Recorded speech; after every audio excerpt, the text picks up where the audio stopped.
네, 오세요. 아들, 좋은 자리 있는데 선 한번 볼래? 아, 또 그 얘기 왜 해? 아니, 이번 주 토요일이야. 아, 손 안 본다니까. 친택 엄마가 좋은 여자 있대. 아, 내가 알아서 할게요, 그냥.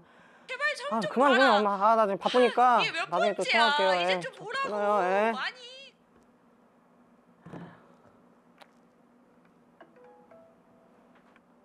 아, 뭔 또 결혼이야.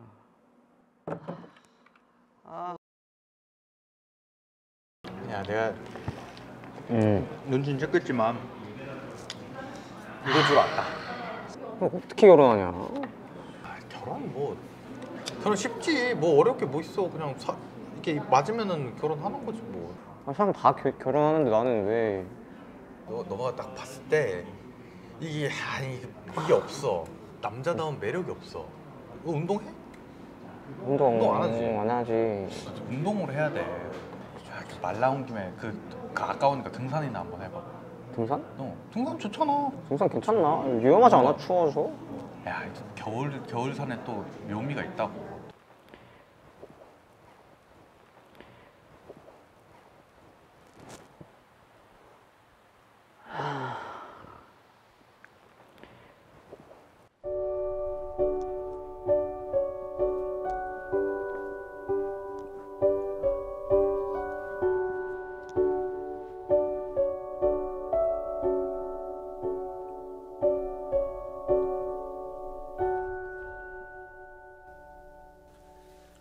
등산하고 장가 가자. 이 마음을 정하면은 하게 되죠. 여러분, 오늘 마음을 정하면 길이 보인다. 너무나 중요한 얘기입니다. 우리 한번 따라해 봅시다. 마음을 정하면 길이 보인다. 오늘 이제 12월 셋째 주일이거든요. 정말 이제 이 한 해의 마지막 끝자락에 와 있습니다. 한 주만 더 지나면은 이제 이 한 해가 가고 이제 새해가 오는 거죠. 우리가 늘 이맘때만 되면 뒤돌아 보여요. 아쉽고 지나온 날들이 후회가 되고 또 살아갈 앞으로 새해가 오긴 하지만은 두려움으로 우리 마음에 찾아오죠. 자, 이럴 때 우리는 어떻게 되느냐?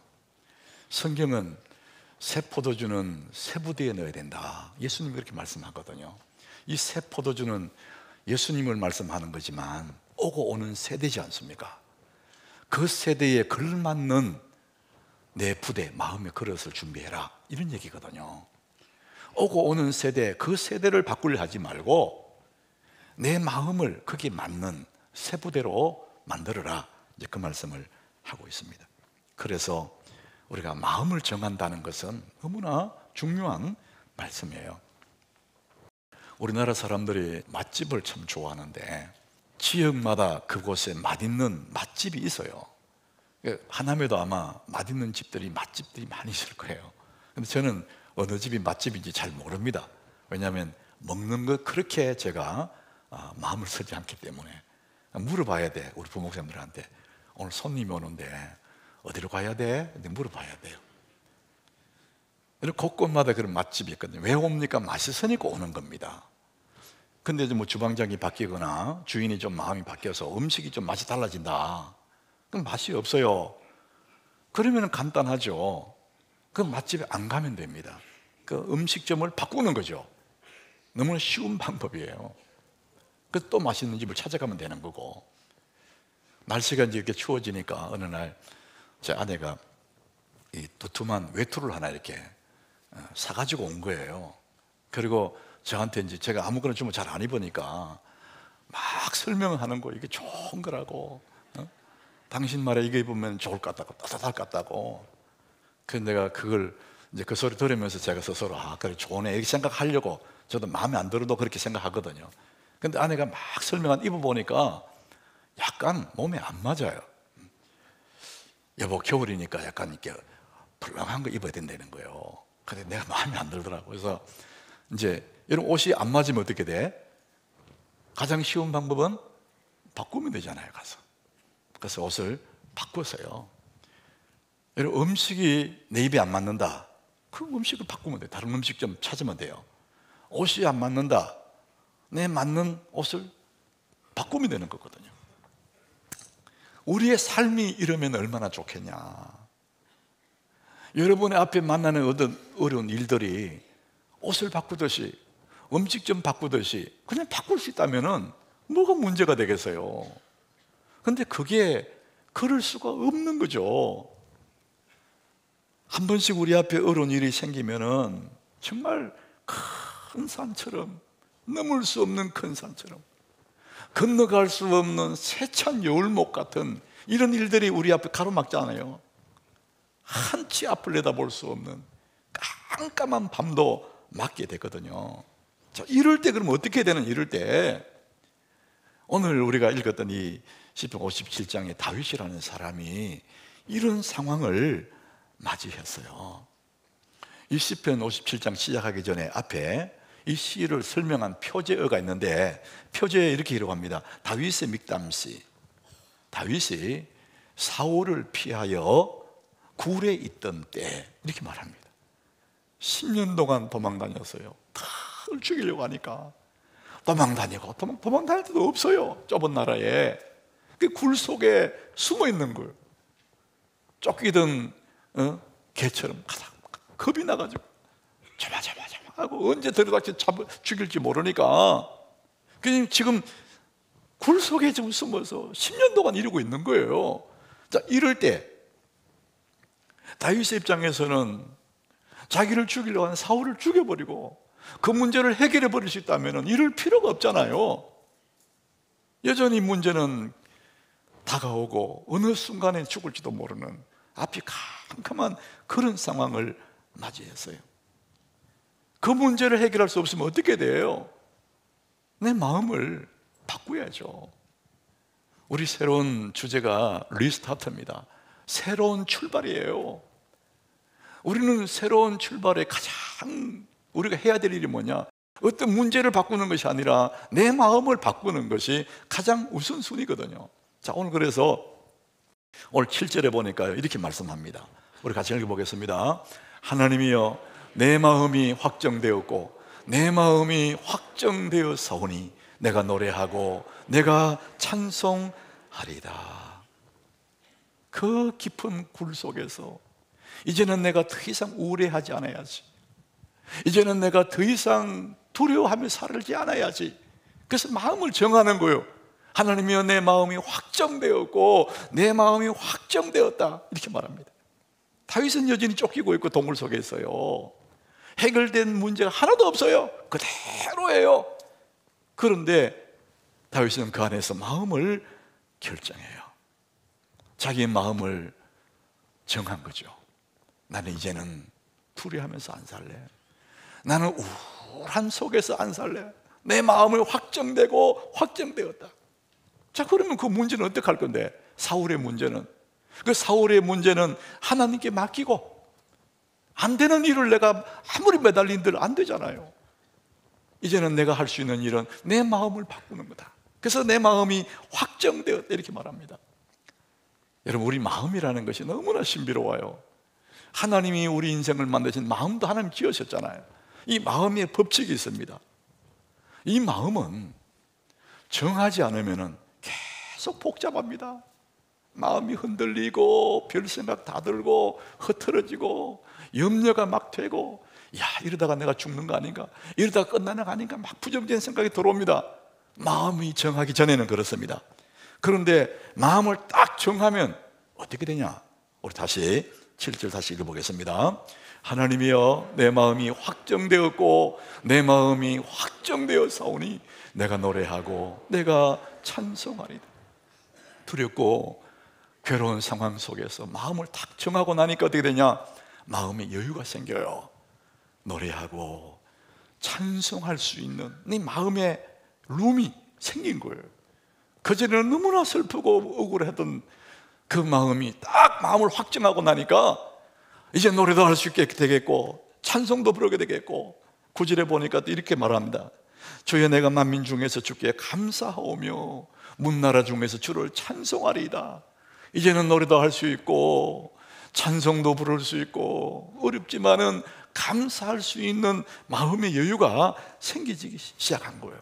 그리고 무엇보다도 내가 마음을 정하고 나니까 마음속에 시온의 대로가 열리는 거예요. 겉으로는 깜깜해요. 아무것도 안 보여요. 그런데 내 마음에 주를 향한 길이 하나 열리고 시온의 대로가 열리고 살 길이 보이기 시작하는 거예요. 여러분, 하나님께 마음을 정하면 살 길이 보입니다. 신학자 라인 홀트 리버라는 사람이 평온을 비는 기도, 이런 유명한 기도가 있습니다. 평온을 비는 기도. 그가 아무리 대단한 신학자지만 그도 인생의 어려움들을 많이 만나기 때문에 하나님 앞에 이 평온을 비는 기도를 한 거예요.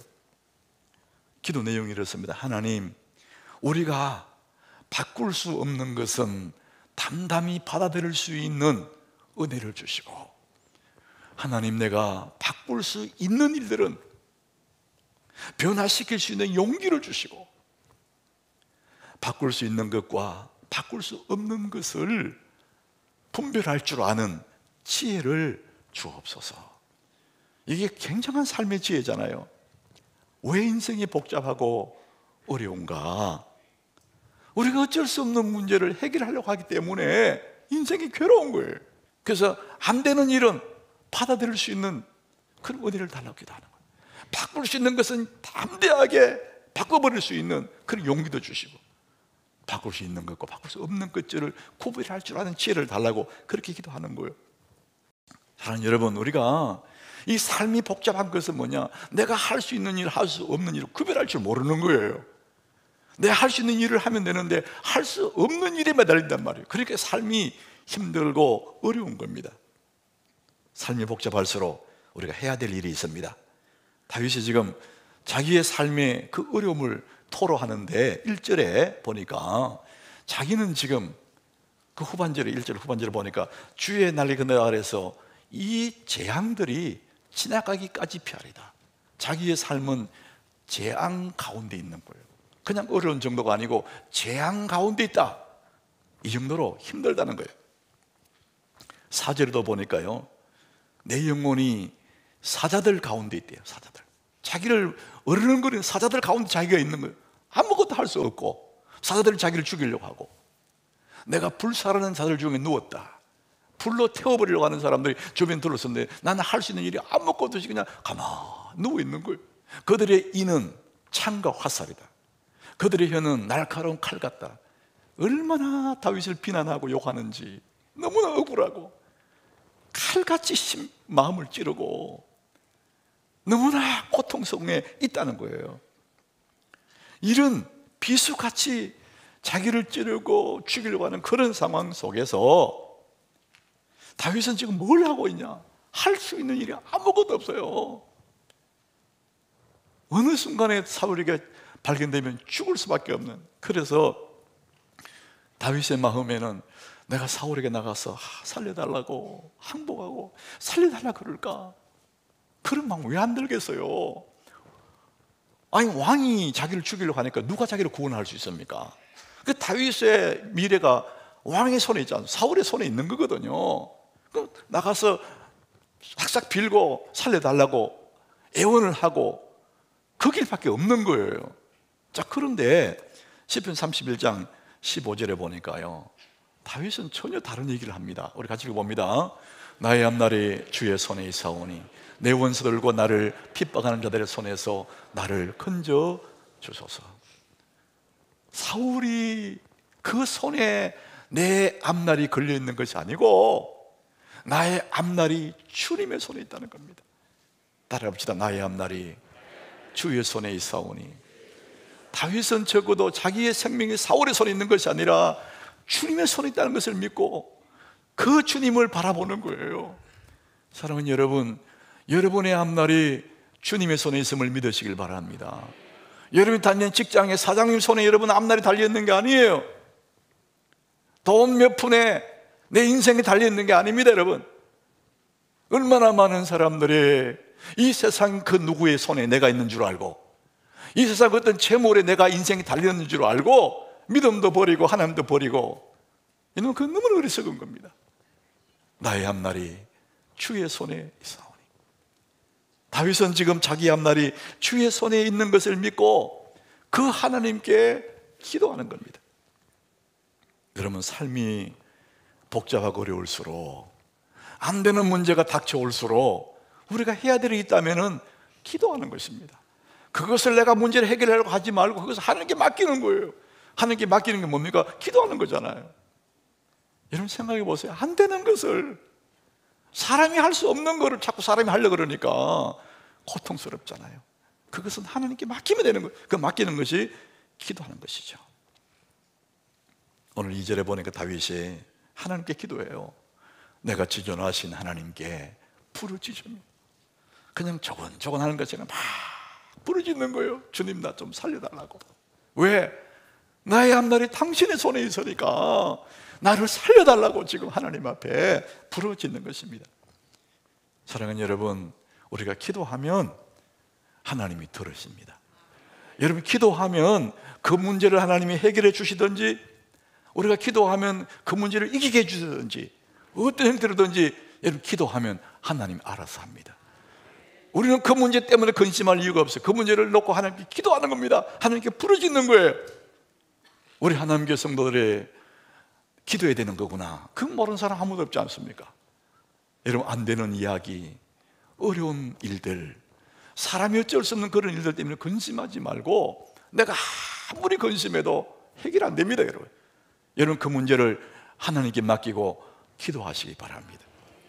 자, 여러분들이 기도할 때 우리의 기도가 더 뜨거워지고 더 기도가 깊어지는 하나의 방법이 있다면 믿음의 연상법이에요. 제가 언젠가 이 말씀을 드린 적이 있어요. 성도들이 믿음의 연상법으로 기도하고 믿음의 연상법으로 찬양해라, 이런 말씀 드렸어요. 다른 말로 하면 상상력이에요. 보이지 않는 것을 보이는 것처럼 상상해내는 거예요. 지난주에 제가 맥스웰 몰처 그분의 이야기, 우리 사람의 마음의 영화관, 그 말씀을 드렸어요. 살아온 순간 너무나 행복했던 그 시간을 내 마음의 스크린에 쫙 떠올려보는 그 상상력으로. 그럼 너무나 행복하잖아요. 그 순간을 떠올려, 스위치를 켜듯이 생각의 스위치를 다 켜고 밝고 빛나는 내 미래를 내 스크린에 한번 생각해 보는 거예요. 아인슈타인은 그런 얘기를 해요. 당신의 상상력은 당신이 살게 될 멋진 미래의 영화의 예고편과 같다. 우리 미래가 어떻게 전개되느냐? 내 마음의 스크린에 생각하는 대로, 내 상상력대로 그렇게 내 삶이 흘러간다, 이런 얘기를 합니다. 우리 사람들에게는 기억력이라는 게 있어요. 기억력. 하나님 주신 기억력이거든요. 그래서 과거를 기억해내는 능력을 기억력이라고 그래요. 우리 여자분들은 남편과 살아가다가 지나치게 기억력이 좋은 분들이 많습니다. 저도 신혼 초에 전도사 때인데 저 경주 지나서 간포라는 바다가 있어요. 그 바다로 제 아내와 한번 지나간 적이 있었는데, 그때 그 바다 끝까지 가서 물회를 안 사준다고. 시간만 나면 당신 그때 물회 안 사줬다는 거예요. 나는 물회를 안 좋아하기도 해요. 그렇지만 또 돈도 없었어. 짜장면은 겨우 사 먹을지 모르겠지만 몇 배 되는 물회를 어떻게 사 먹어. 근데 제가 모른 척 안 했거든요. 근데 그 기억력이 얼마나 좋은지. 시간만 나면 당신 물회도 안 사줬다 그때. 우리 과거를 기억하는 능력을 기억력이라고 그래요. 하나님이 동일한 기억력을 주셨는데 미래를 기억하는 능력이 있어요. 그걸 상상력이라고 그래요. 사람들은 지나간 일들은 잘 기억해요. 그런데 미래를 기억해내지를 못합니다. 상상력을 발휘하지 않는 겁니다. 하나님은 그것을 우리에게 주었어요. 여러분, 기도할 때 이런 믿음의 연상법이 필요한 겁니다. 다윗은 우리에게 그것을 보여줘요. 오늘 1절 한번 봅시다. 1절. 오늘 본문 1절.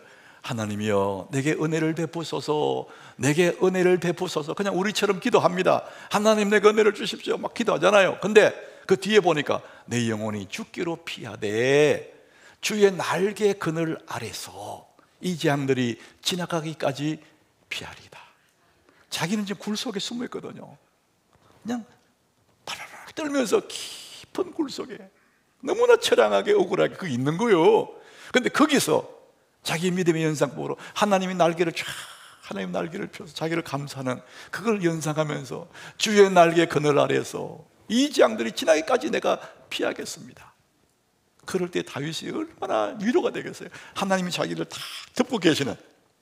다윗은 자주 이런 표현을 써요. 주님은 나의 반석이십니다. 그 반석, 큰 바위 속에 내가 들어가 버리면 아무도 못 끄집어내거든요. 그 믿음의 연상법이에요. 주님은 나의 산성이십니다. 강한 산성에 둘러싸 있는 나를 누가 끄집어냅니까? 하나님은 산성이다, 반석이다, 우편의 그늘 되시고 하나님의 큰 날개가 되시고, 이런 연상을 하는 거예요. 그러니까 다윗이 기도할 때마다, 찬양할 때마다 너무 가슴이 북받치는 겁니다.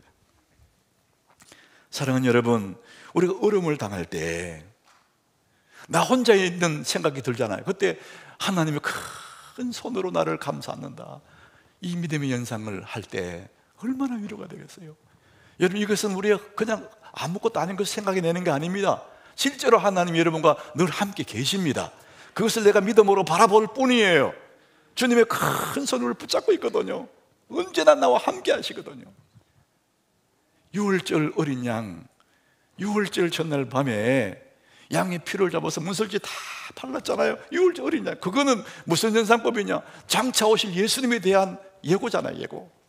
실제로 예수님이 오셔서 어린 양의, 유월절 어린 양이 되셔서 우리의 죄를 다 짊어지고 십자가를 지고 가셨거든요.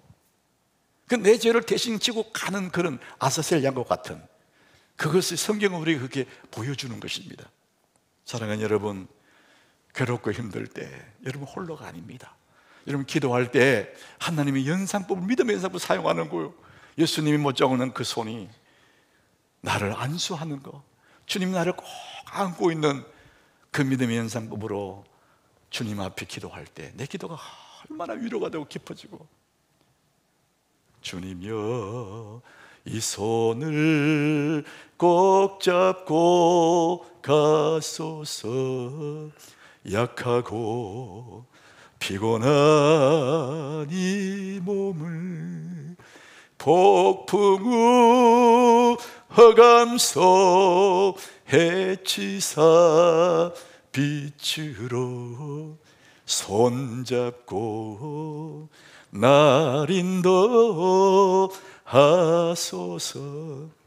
여러분, 이 기도가 찬양이 되고 찬양이 기도지 않습니까? 그때 주님이 폭풍 속으로 내가 걸어가도 주님의 그 손으로 나를 탁 잡고 있다.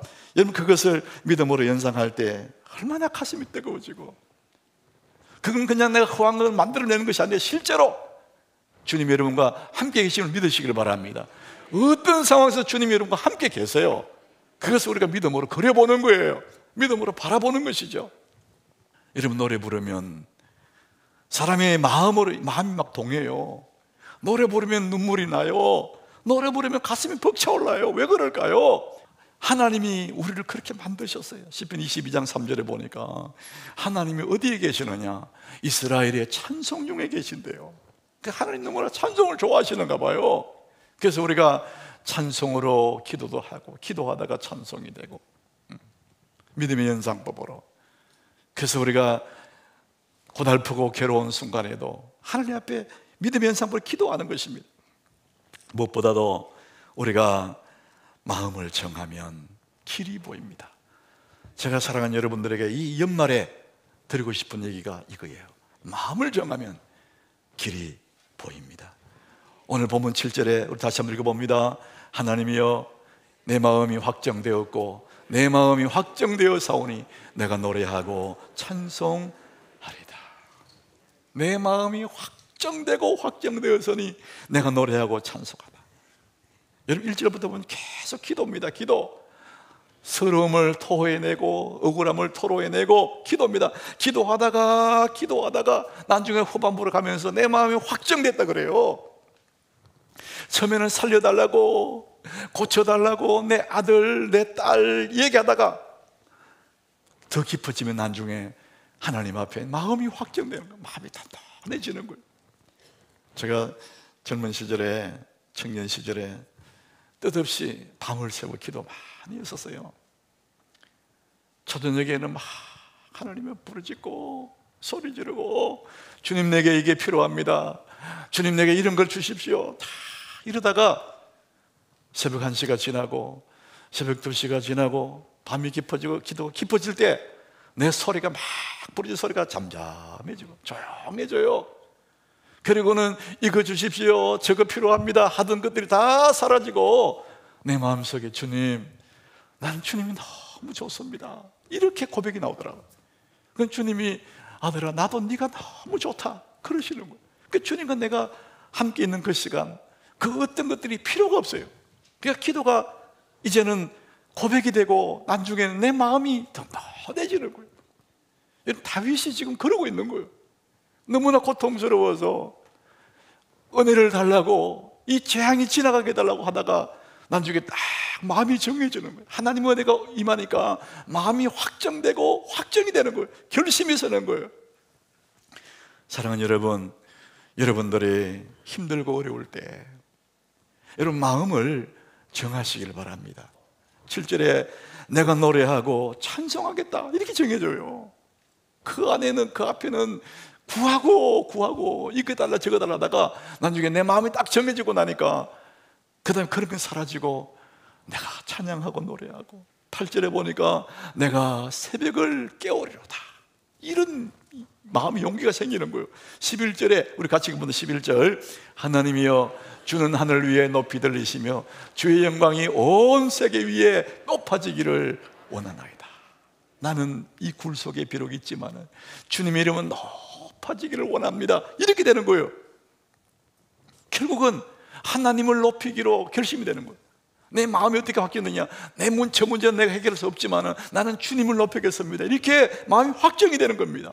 다른 말로 하면은 나는 예수님께 꼭 붙어 있어야지, 하나님께 꼭 붙어 있겠습니다, 이 결심을 하게 되는 거예요. 여러분, 하나님과 관계가 견고해지면 우리 인생이 견고해집니다. 하나님과 내 관계가 흐트러지면 인생이 흔들려 버리는 거예요. 사랑하는 여러분, 여러분 마음을 정하시기를 바랍니다. 주님과 내가 함께 있기로, 내가 주님 붙잡고 살기로 마음을 딱 결단하고 나면은요, 어떤 문제도 문제가 될 수가 없습니다. 마음이 단단해집니다. 로마서 14장 8절에 사도 바울이 고백하죠. 우리가 살아도 주를 위해 살고 죽어도 주를 위해 죽나니 그러므로 사나 죽으나 우리가 주의 것이로다. 이제는 사는 것도 걱정 없고 죽는 것도 걱정 없고 딱 마음을 정하고 나니까 살아도 죽어도 나는 주님의 것으로 산다. 그러니까 이제부터는 그 어떤 일들도 문제가 될 수가 없다는 것입니다. 사랑하는 여러분, 하나님께 마음을 정하면, 하나님 붙잡고 살기로 마음을 정하면 살 길이 보이는 것입니다. 예수님 꼭 붙잡고 주님과 함께 승리하시기를 축원합니다.